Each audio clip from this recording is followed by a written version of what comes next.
Good morning, everyone. My name is Amanda, and I'm the Community Outreach Coordinator here at the Missouri Poison Center. And with me today is Mary. She is one of our registered nurses and specialist in poison prevention. No, that's not the title. Certified specialist in poison information. And she is going to share some information today about travel safety as we hopefully some of us have some travel plans this summer, whether it's a short weekend away or a camping trip or even an exotic vacation. There are some travel dangers when it comes to poison, specifically medicine and other products that we need to be aware of. Each summer, millions of Americans will travel to visit loved ones or take vacation. Those kids will be out of school, and so our routines will change and therefore make the risk of poisoning increase. We generally try to keep our house safe when we have young children, but we know that when we go somewhere else or visit other loved ones, they may not have the same structure as our own house. And, you know, we kind of let our guards down when we're on vacation. You get to have that relaxing time. And so there is that risk as well. So we'll talk through some of these things today as we talk about some travel safety. So I'll let Mary take it away with preventing poisoning during packing. Okay, so yeah, as Amanda said, my name is Mary. I'm one of the nurses here at the Missouri Poison Center. And during traveling, it's a time of enjoyment, but it also can be a time of stress.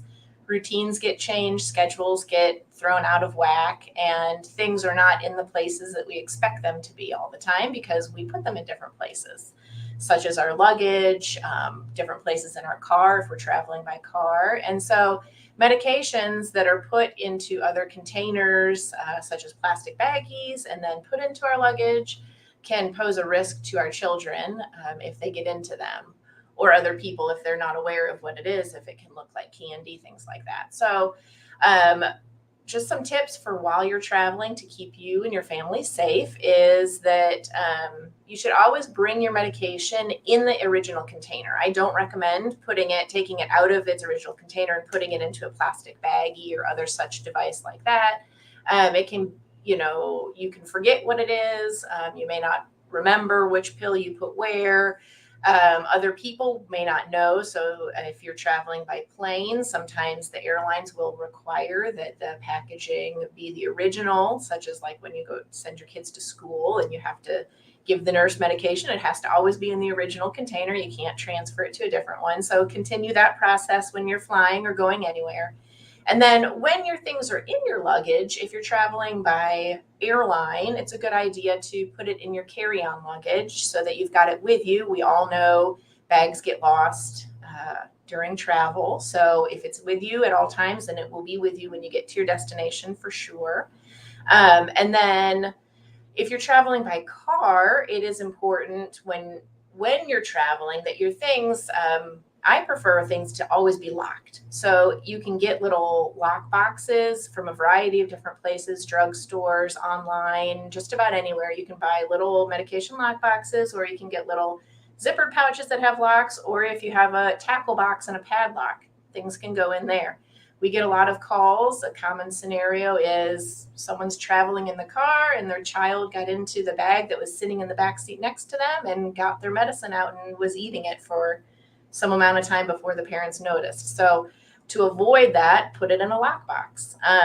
That's always your safest bet.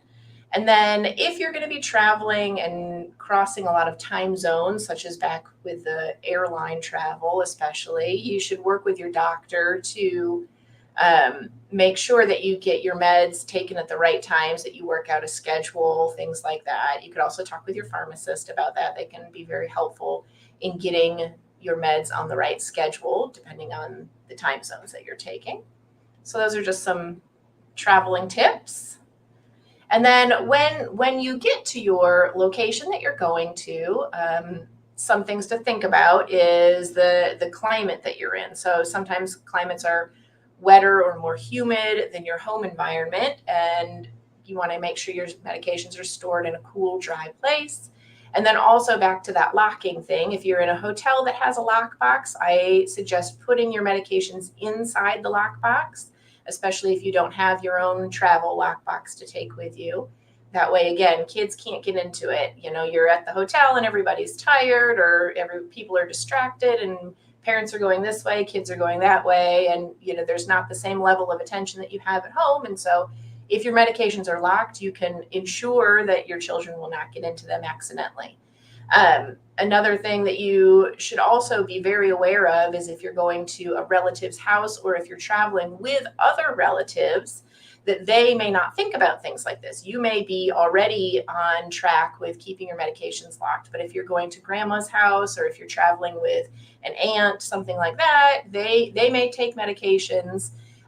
They may not have all of the safety things in mind. They may keep like a pill planner out on the counter, or they may put their pills, on the table next to the chair, and their habit is always to take their pills while they're watching a certain show at night, and then they leave their pills sitting there, and then your child walks up and thinks they're candy and eats them. So just make sure that anyone you're traveling with, or any house that you're going to, also follows these same recommendations to keep your children safe. The most common scenario with children under 5 and medications is them taking them themselves. So they get into them, they see them laying somewhere accessible, they think it looks like candy, and then they put it in their mouth, and then you're calling us. So we love to talk to everybody, but I'd rather your child be not exposed in the first place. So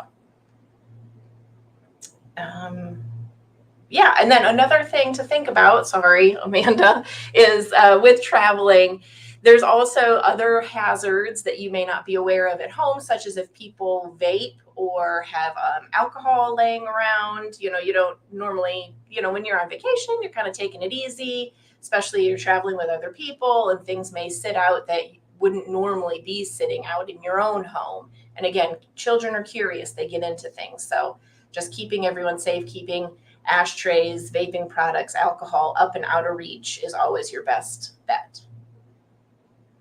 And then carbon monoxide. We all know carbon monoxide is the silent killer. You can't detect it. And so, you can be sleeping in a place that has a slow carbon monoxide leak, and it can build up as windows are closed and air conditioner is on. And so you definitely want to be mindful of the fact that you want to remove the risk of carbon monoxide poisoning from your travel experience. An easy way to do that is to bring your own portable carbon monoxide detector. You can get battery operated ones. If you're not sure what sort of power outlet situation you're going to have access to, there's battery operated ones. You can put it in whatever place you're traveling to, whether it's a camper or an Airbnb type place or a hotel room. Not every state has requirements on the kind of monitoring, as far as the carbon monoxide detector has to be in all sleeping rooms, things of that nature. So bringing your own is definitely going to keep you protected. If you're at a place and a carbon monoxide detector goes off, you never want to ignore that. Don't think, oh, I wonder why it's going off. Let me try to find the source of it, or maybe it's malfunctioning. Don't worry about any of that.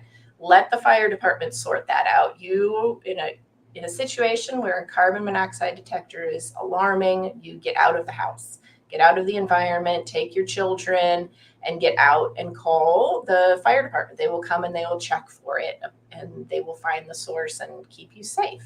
So making sure that you are aware of that as a risk for while you're traveling. And then carbon monoxide poisoning can kind of look like, sorry, Amanda, carbon monoxide poisoning can kind of mimic an illness. So, it's one of those ones at low level exposures, you're not quite sure what it is. It can kind of think everyone's sick. And so if you don't have a detector, you don't really know. So making sure you've got that detector with you at all times. Okay.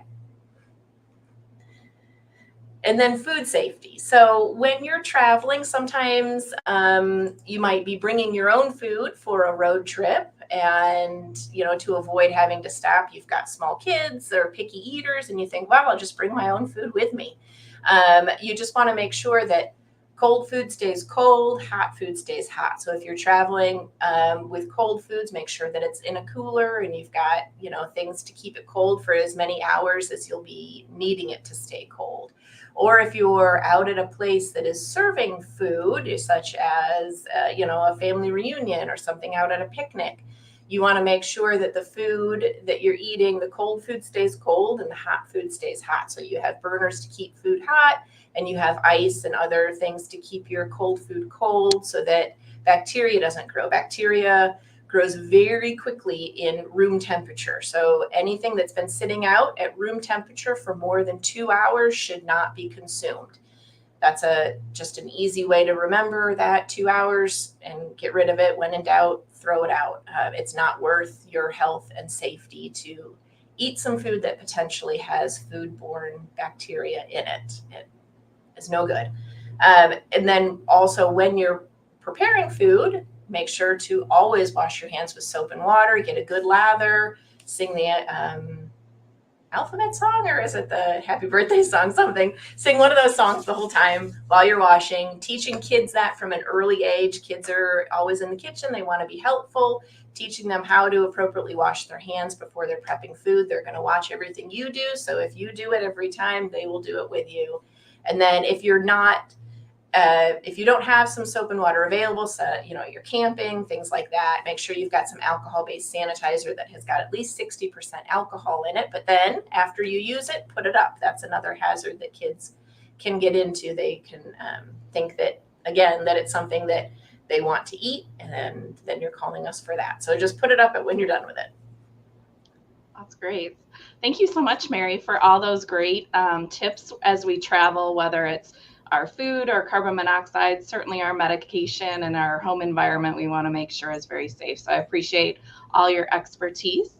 I do want to share just one more tip, and it's your last minute packing tip. You want to make sure that Poison Help is entered in your phone as a contact. It is a national number, so wherever you are, if you have a Missouri cell phone, you're going to get the Missouri Poison Center. If you use a landline in another state, you'll get that state, but 55 poison centers have the service that is free and confidential and 24 hours a day at the same phone number. And that is 1-800-222-1222. So save that in your phone ahead of your trip. Keep that as a contact. So in case you need us, you can give us a call. We're here to help any time of day. Thanks again, Mary. I appreciate your time, and we'll see you next time. Thanks.